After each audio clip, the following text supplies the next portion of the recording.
கர்ணன் குரு துரோணரிடம் வில்வித்தை பயிற்சி கற்றுத்தரும்படி கேட்பதாக காட்சி அமைக்கப்பட்டுள்ளது. தயவு செய்து இந்த காணொலியை முழுவதுமாக பாருங்க. நல்லா தன்னுடைய மார்போடு சேர்த்து அணைச்சிக்குவாங்க. கர்ணன் இருக்கும் தருவாயில கூட சரி, அவங்க அம்மா ரொம்ப ரொம்ப மிகுந்த பக்தியும் பயமும் மரியாதையும் ரொம்ப வச்சிருப்பாரு அவங்க அம்மா மேல. அதாவது தான் குந்தியுடைய பையன், சூரியனுடைய பையன் அப்படின்னு தெரிஞ்ச பிறகு கூட தான் ராதையுடைய பையன், நான் ஒரு தேர்வட்டி மகன் அப்படின்றத சொல்றதுல தான் அவருக்கு பெருமையா இருக்கு. எப்பவுமே நான் நீ யாருப்பா, நீ யாரு சொல்லப்பான்னு கேட்டா என்ன சொல்லுவோம்ல, நம்ம அப்பா பேர் அம்மா பேர சொல்லுவோம்ல, அது போல அவர் யாருன்னு கேட்டா அவர் ராதையுடைய பையன் தான் சொல்லுவாரு தவிர தேர்வட்டி மகன் தான் சொல்லுவாரு தவிர அவர் நான் ஒரு ராஜா, நான் இந்த இவங்களுக்கு பண்ணுவோம் அவங்களுக்கு பண்ணுவோம் அப்படிலாம் அவர் தற்பெருமை எல்லாம் பேசிக்க மாட்டாரு. அவர் எப்பயுமே தன்னுடைய அம்மா, ஏன்னா அவ்வளவு மிகுந்த பாசத்தோட ஒரு பாலூட்டி சீராட்டி செய்ய வேண்டிய என்னென்னதெல்லாம் தவறு விட்டாங்களோ அது எல்லாத்தையும் அம்மா கிட்ட எல்லாமே கிடைக்குது. ராஜா எப்பயுமே இப்போ நம்ம ஒரு பெரிய பணக்காரனா இருக்கிறோம், நம்ம நமக்கு வேலைக்காரனை நம்ம மதிப்போம், இருந்தாலும் நமக்கு ஈக்குவலா நடத்துவோமா? நம்ம தங்குற அந்த ரூம்லயே அவங்கள தங்க வைப்போமா? நம்ம சாப்பிடுற தங்க தட்டா இருக்கலாம், இல்ல வெள்ளி தட்டா இருக்கலாம், அதெல்லாம் அவங்களுக்கு உணவு கொடுப்போமா? கொடுக்க மாட்டாங்க. நமக்கு பரிமாற உணவு கூட கொடுப்போம், ஆனா நமக்கு ஈக்குவலா உட்கார வச்சு சாப்பிட வைக்க மாட்டோம். நம்மளாம் சாப்பிட்ட பிறகுதான் இது பண்ணுவோம். அது போல என்னதான் இருந்தாலும் ஒரு தேர்வட்டி மகன்ன்றதுல அந்த குலத்தாட்சி பாக்குறாங்க. இதனாலதான் போற இடத்துல நிராகரிப்பு மாதிரி வருது. அவரு அதான் பிறக்கும் போதே நிராகரிச்சிடறாங்க, பெத்த தாயே நிராகரிச்சிடல. அப்புறம் எங்க பெத்த தாயும் இது பண்ணல. ஒரு பிள்ளைக்கு நல்ல புத்திமதியை சொல்லி வளர்க்கக்கூடிய தகப்பனான சூரியனும் எதுவும் பண்ணல. இவங்க முக்கியமான ரெண்டு பேரு எனக்கு அது சமமே இல்லாத மாதிரி போயிட்டாங்க.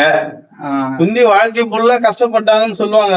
நீ விளையாட்டா ஒரு விஷயம் தப்பு பண்ணிட்டப்பா, ஆனா அத சரி பண்ணாம அந்த தப்பு மறைச்சணும்னு நினைச்சப்பாரு. அதான் மிகப்பெரிய தப்பா மாறுது. அதை நினைச்சு கஷ்டப்பட்டா மட்டும் என்ன பண்றது? ஆமா, வருங்காலத்துல அது மிகப்பெரிய தவறா போய் முடியுது.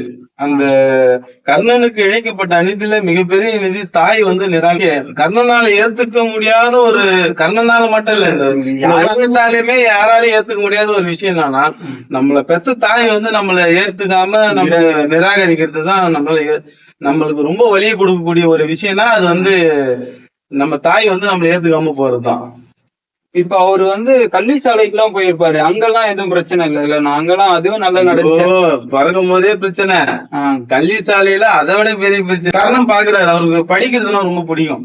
பொதுவா நல்லா படிக்கக்கூடிய ஆளு, ரொம்ப கஷ்டப்பட்டு படிக்கிற ஆளு, நல்ல பயிற்சி முயற்சி எல்லாமே. அதாவது ஒரு மனுஷன் எந்த எக்ஸ்ட்ரீமுக்கும் போயிட்டு படிக்கணும்னு நினைக்கிற ஒரு ஆள். நீங்க சொல்றதெல்லாம் பார்த்தா நல்லா சுறுசுறுப்பா. ஆமா, நல்லா எல்லாமே எடுத்துக்கினாலும் சரி, ஒரு படிப்பு எடுத்துக்கினாலும் சரி, எல்லாத்தையும் கத்துக்கிறதுக்கு நல்ல ஆர்வமா இருக்கிற ஒரு ஆளு.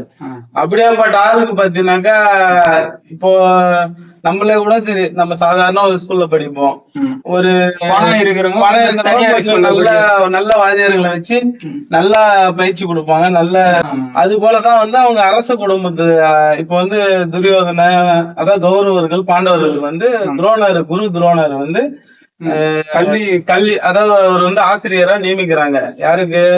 இந்த அரச குடும்பத்தை பாண்டவர்களுக்கும் கௌரவர்களுக்கும். அதாவது பசங்க, அவங்க அரச குடும்ப பசங்க, அவங்க ரெண்டு பேரும் தனித்தனியா பாங்க. மொத்தமா கௌரவர்கள் தான். இவங்க ரெண்டு பேர்ல யாருன்னு பாத்தீங்கன்னா அவங்க பேர் கௌரவர்கள், இவங்க பேர் பாண்டவர்கள். மொத்தமா அவங்க அஸ்தினாபுரத்தோடைய இளவரசர்கள். ஆமா, எல்லாருமே அஸ்தினாபுர இளவரசர். ஆமா, அஸ்தினாபுர இளவரசர்கள். அவங்களுக்கு ஸ்பெஷல் பயிற்சி கொடுக்கணும்ல பாடசாலையில. ஆமா, பாடசாலையில தனியா அவங்களுக்கு பயிற்சி கொடுக்கணும்னு முடிவு பண்ணி அவங்களுக்கு குரு துரோணரை பயிற்சி ஆசிரியரா நியமிக்கிறாங்க.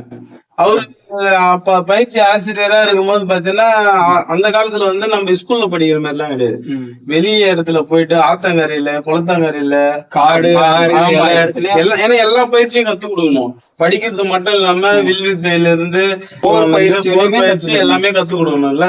அதனால வெளியே பயிற்சி கொடுக்கும் போது கர்ணன் தூரத்துல இருந்து பாக்குறாரு. பார்த்தா இங்க இவர்கிட்ட கத்துக்கினா நம்மளுக்கு ரொம்ப நல்லா சொல்லி தராரு போல, இவர்கிட்ட தான் கத்துக்கணும் அப்படின்னு அவர். இப்ப சாதாரண ஒரு கவர்மெண்ட் ஸ்டாஃபும் ஒரு கலெக்டருடைய பையனும் ஒரே ஸ்கூல்ல படிச்சா எப்படி இருக்கும்? ஆமா, அந்த மாதிரி கலெக்டர் பையன் ஈஸியா ஃபீஸ கட்டுவான். சாதாரண ஒரு தவாலியோடைய பையன் என்ன பண்ணுவான், கொஞ்சம் கஷ்டப்பட்டு கடனை ஒண்ணு வாங்கி அங்க இங்க வாங்கி ஏதோ பரட்டி ரொட்டேஷன்ல வச்சு அந்த ஃபீஸ கட்டுவாங்க. சரி. அது போலதான் அவர் வந்து அவங்க கர்ணனுடைய அந்த வளர்ப்பு தந்தை வந்து என்ன பண்றாரு பாத்தீங்கன்னா துரோணருக்கு வந்து தேவையான அவருக்கு என்ன குரு தட்சணை கொடுக்கணுமோ அது அவரால் முடிஞ்ச வரையும் ரெடி பண்றாரு. கர்ணன் போயிட்டு துரோணர்கிட்ட வந்து தன்னுடைய சீடனா ஏத்துக்குங்க அப்படின்னு சொல்லிட்டு கேக்குறாரு. கேட்ட உடனே துரோணர் பார்த்த உடனே கர்ணன் ரொம்ப பிடிக்குது. பொதுவா வந்து கர்ணனை பார்த்த உடனே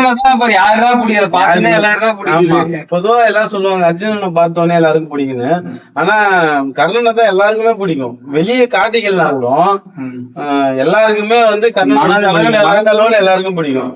பார்த்த உடனே நினைக்கிறது ராஜ குடும்பத்தை சேர்ந்தவனா இருப்பான் பொழுது, தெய்வீக சக்தி எல்லாம் இருக்கும் பொழுது அப்படின்ற அந்த ஒரு இன்டெக்ஷன் தெரிஞ்ச உடனே சேர்த்துக்கலான்ற ஒரு இது வருது.